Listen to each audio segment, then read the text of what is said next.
आज का टॉपिक रहेगा हमारा अधातु। तो देखिएगा धातु होते क्या हैं।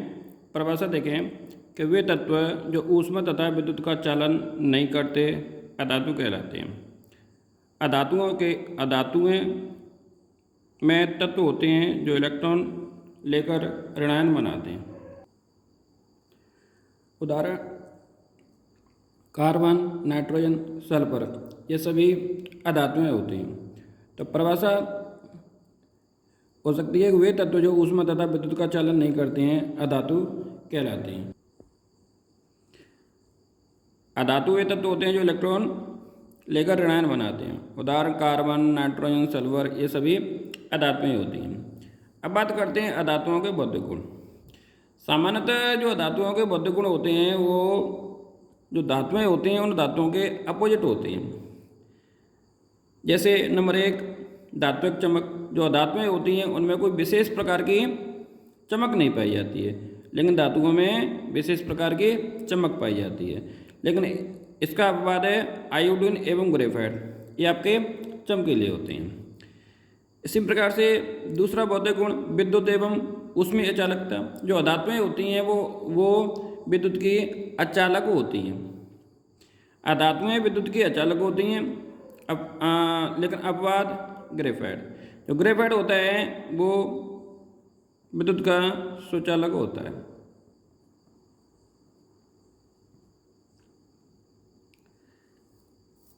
अगला भंगुरता। ठोस धातुओं को पीटने पर यह चादर में नहीं बदली जा सकती, लेकिन धातुएं चादर में बदली जा सकती हैं। तो इनमें भंगुरता का गुण नहीं पाया जाता है। अतन्यता। इन्हें खींचकर तारों में परिवर्तित नहीं किया जा सकता, जबकि धातुओं को खींचकर तारों में परिवर्तित किया जा सकता था। कठोरता। अधिकांश धातुएं कोमल होती हैं, जबकि कुछ धातुएं कठोर होती हैं। अधिकांश धातुएं तो कोमल होती हैं, लेकिन कुछ अपवाद हैं जो ठोस अवस्था में भी पाई जाती हैं। जैसे हीरा कठोर पदार्थ होता है जो कि एक अधातु होता है और ठोस अवस्था में पाया जाता है। धातुएं एवं अधातुएं अवक्रिया कैसे करती हैं, तो इसको समझने के लिए पहले इनके इलेक्ट्रॉन विन्यास के बारे में बात करें। 3 चीज़ें देखेंगे उत्कृष्ट गैस हैं, धातुएं और अधातुएं। तो ये हमने तत्वों के प्रकार लिखे। तत्व ये परमाणु संख्या, कोश में इलेक्ट्रॉन की संख्या। तो देखिएगा उत्कृष्ट गैस सबसे पहले देखें हीलियम। इसका प्रतीक He होता है, परमाणु संख्या 2 होती है, इसमें 2 इलेक्ट्रॉन हैं। तो जो 2 इलेक्ट्रॉन होते हैं वो के कोश में भरे जा सकते हैं। इसको समझने के लिए यह देखें कि ये कोश होते हैं K, L, M और N। इन कोशों में इलेक्ट्रॉन की बात करें तो जो पहला कोश होता है 1, 2, 3 और 4 के। तो जो पहला कोश होता है इसमें अधिकतम 2 इलेक्ट्रॉन भरे जा सकते हैं। दूसरा होता है इसमें अधिकतम 8 इलेक्ट्रॉन भरे जा सकते हैं। अगला जो होता है इसमें भी अधिकतम 8 इलेक्ट्रॉन, इसमें भी अधिकतम 8 इलेक्ट्रॉन भरे जा सकते हैं। ये जो कोश होते हैं वो कुछ इस प्रकार से होते हैं। जैसे कोई परमाणु है, ये उसका नाभिक हो गया, ये इसका पहला कोश, इसके बाद में ये अगला कोश, ये इसका अगला कोश और ये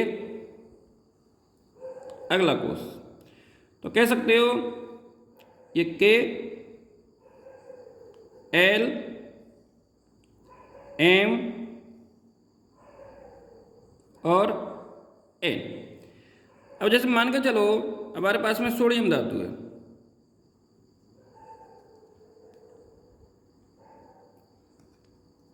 इसका जो परमाणु क्रमांक होता है वो 11 होता है। अब इसमें हमें 11 इलेक्ट्रॉन बनने हैं, तो 11 इलेक्ट्रॉन कैसे भरे जाएंगे? सपोज करो इसी में तो ये 2, 8 और 1। तो जो K कोष है इसमें अधिकतम 2 इलेक्ट्रॉन भरे जाते हैं, तो 2 इलेक्ट्रॉन हो गए। K कोष है, K में अधिकतम 2 इलेक्ट्रॉन, L में अधिकतम 8 इलेक्ट्रॉन। तो 1 2 3 4 5 6 7 और 8। ठीक है, तो 8 और 2 10, कितने रह गए? 1 रह गया। तो अगला जो इलेक्ट्रॉन होता है वो आपका M कोष में चला जाता है। इस प्रकार से इसके इलेक्ट्रॉन विन्यास को भरा जाता है। हीलियम 2 इलेक्ट्रॉन है, तो कौन से कोष में जाएंगे? K में जाएंगे। तो K में 2 इलेक्ट्रॉन। इसी प्रकार से नियॉन परमाणु क्रमांक 10 होता है, तो पहले में 2, L में 8। आर्गन 18 होता है, तो K कोष में 2 इलेक्ट्रॉन, L कोष में 8 इलेक्ट्रॉन और M कोष में 8 इलेक्ट्रॉन। इसी प्रकार से धातुएं, सोडियम परमाणु क्रमांक 11 होता है, इसमें 2, K में, L में 8 और M में 1। मैग्नीशियम धातु 12 होते हैं, तो 12 पहले में 2, दूसरे में 8, बाकी के कितने रहे? 2, तो M में 2। इसी प्रकार से एल्यूमिनियम परमाणु संख्या 13 होती है, तो पहले में 2, दूसरे में 8, कितने बचे? 3। तो जो तीसरा कोष है या M में 3 इलेक्ट्रॉन। पोटेशियम परमाणु संख्या 19 होती है, तो पहले में 2, दूसरे में 8, तीसरे में 8, अब तक कितने हो गए? 18। कितना बचा? 1। तो N में 1 इलेक्ट्रॉन। कैल्शियम 20 होता है, तो पहले कोष में 2, दूसरे में 8, तीसरे में 8, कितने रह गए? 2। तो लास्ट कोष में 2 इलेक्ट्रॉन। इसी प्रकार से अधातुएं, नाइट्रोजन 7 होता है, तो पहले में 2, दूसरे में 5। ऑक्सीजन परमाणु संख्या 8 होती है, तो पहले कोष में 2, दूसरे कोष में अधिकतम कितने आ सकते हैं? 8, लेकिन है कितने हमारे पास में? 6, तो 6 भरे जाएंगे। फ्लोरीन में परमाणु संख्या 9 होती है, तो पहले कोष में 2, L कोष में 7। फास्फोरस 15, परमाणु संख्या इसकी 15 होती है, तो पहले कोष में 2, L कोष में 8 और M कोष में 5, तो 2, 8 और 5। इसी प्रकार से सल्फर में S 16 होता है, तो पहले में 2, दूसरे में 8, कितने बचे? 6, तो लास्ट के में 6।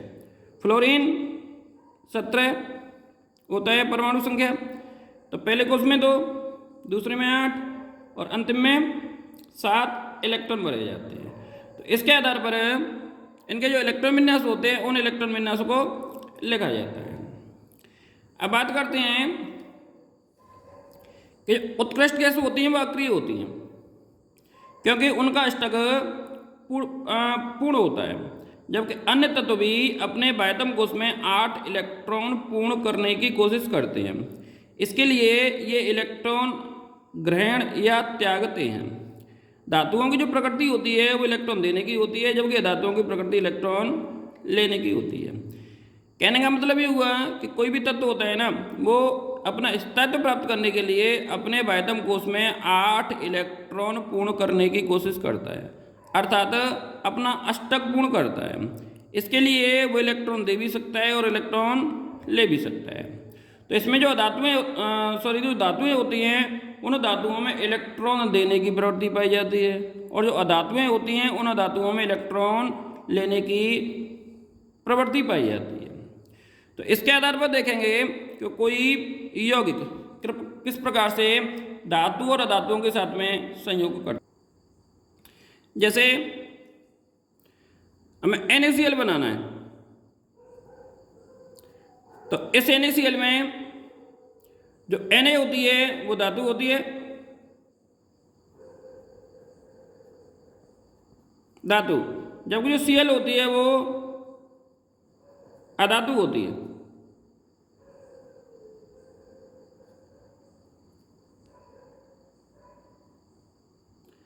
अधातु होती है तो Na। तो इस Na के लिए जो इलेक्ट्रॉन विन्यास लिखा जाए तो देखेगा जो Na होता है सोडियम होता है उसका परमाणु क्रमांक 11 होता है। तो पहले कोष में 2 इलेक्ट्रॉन, दूसरे में 8 इलेक्ट्रॉन और तीसरे में 1 इलेक्ट्रॉन भरा जाता है। अब हमने बताया कि कोई भी तत्व होगा ना वो तत्व अपना अष्टक पूरा करने के लिए इलेक्ट्रॉन या तो दे सकता है या इलेक्ट्रॉन ले सकता है। तो अब इसके पास में एक इलेक्ट्रॉन ज़्यादा है, यदि ये इलेक्ट्रॉन दे दे तो इसका जो अष्टक है बाह्यतम कोष में 8 इलेक्ट्रॉन पूर्ण हो जाएंगे।